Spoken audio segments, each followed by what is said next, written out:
Did you know that one sentence in your CV could kill your chances of landing that interview?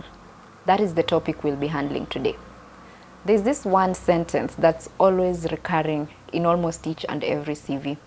So with my encounter with the various candidates I've engaged with, there is always this recurring statement of career objective.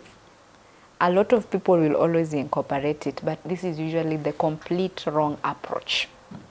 Why I'm saying so, it's because even with the contents of what they include in that career objective, it doesn't resonate with what exactly they're targeting.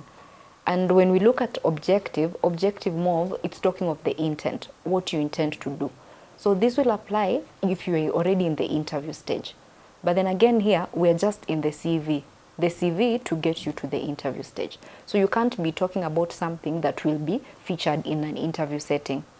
So that's why we don't include an objective, because an objective just talks about what you intend to do.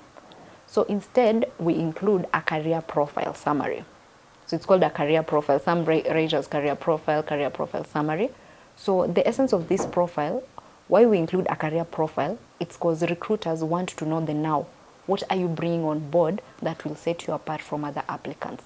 What skills, what roles are you bringing on board? But put in mind, this is not just any kind of profile that you're just generating something that's just, it has to be suited to a specific advert.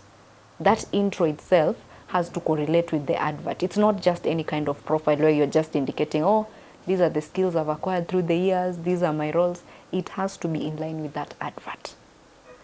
Another thing, it also needs to showcase diversity in the sense that they see that this is someone who is flexible to work within diverse industries.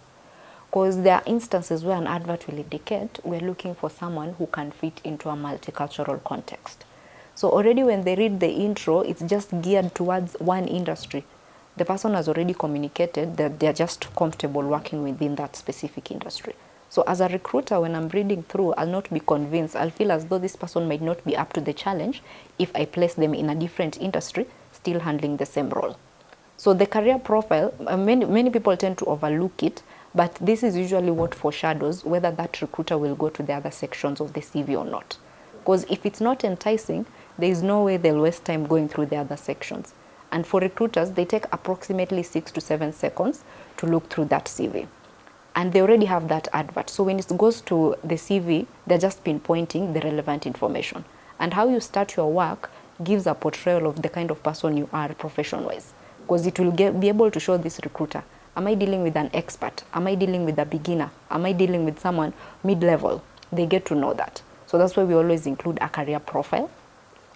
So in conclusion, don't just include an objective. Because there are people who even just include a statement of, oh, I intend to work in such and such a setup, and then that's just it. They want to be convinced. So even in that intro, it has to have a convincing tone. So that's why we always advocate for the starting point to be a career profile summary. So at corporate staffing, we usually draft CVs on behalf of candidates. So we usually review them first. The review is usually for free.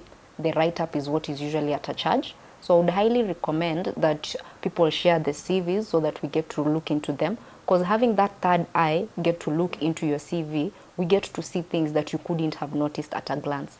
And remember, how you start your work will determine whether they go to the other sections of the CV.